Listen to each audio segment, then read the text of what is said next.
आपके सामने, बिहार की जनता के सामने कमिट कर रहा हूं, जो कुछ भी मैं कमाऊंगा अगले 5 साल में, उसका 90%, कम से कम 90% जन स्वराज के इस अभियान के लिए डोनेट कर रहे हैं। यही नहीं, पिछले 20 वर्ष में मैंने अपने द्वारा अर्जित की गई जो भी मेरी चल अचल संपत्ति है, मैंने अपने परिवार के लिए दिल्ली में एक घर को छोड़कर बाकी सारी संपत्ति को जन स्वराज के इस अभियान के लिए डोनेट कर रहा हूं। पैसे की वजह से बिहार की गरीब जनता का जो ये आशा है, ये रुकने नहीं दूंगा, चाहे इसके लिए जो कुछ भी करना पड़े। पैसे की वजह से ये अभियान रुकने वाला नहीं है।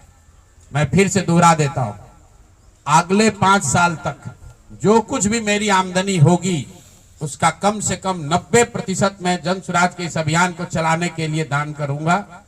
और दूसरा, पिछले 20 वर्ष में जो कुछ भी मैंने कमाया है, मेरी जो चल अचल संपत्ति है, उसमें अपने परिवार के लिए घर को छोड़कर बाकी सब कुछ जरूरत के मुताबिक जन स्वराज को डोनेट कर दिया जाएगा।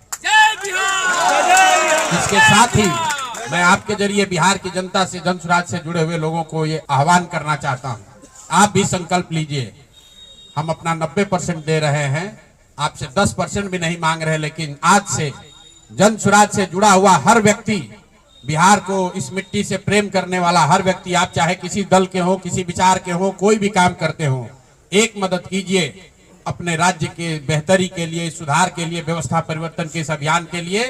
कम से कम 1000 रुपया जरूर आप डोनेट कीजिए। 1000 रुपया जन स्वराज को जरूर दीजिए। अगर आप बहुत गरीब हैं, आपके पास 1000 रुपया नहीं है, तो समाज से चंदा करके दीजिए। लेकिन अगर आप जन स्वराज में जुड़े हैं, जन स्वराज के इस प्रयास की सराहना करते हैं, तो सिर्फ YouTube पर कमेंट करने से नहीं होगा, सिर्फ धक्का करके मेरे से मिलने से नहीं होगा कि भैया हम आपके साथ हैं।